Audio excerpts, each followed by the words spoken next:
Akong no sure kaingan le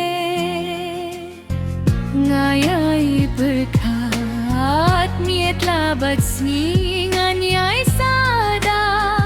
kay pat kalinti no sip jo tayo kung kane yang jing im tang jing babe suda gandun ne yang dalat ya babangan yo jing i ba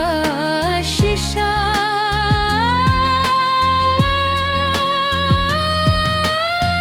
ngam nang ban thia ngam nang ban dem nga berkat la kum ban thei ka shedem ako jing sup shai phadom banwan shanga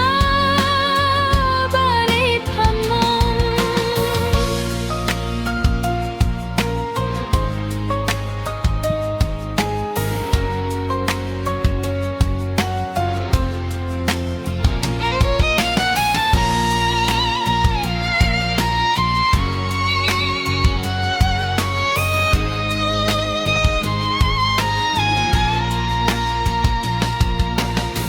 hajing im sang som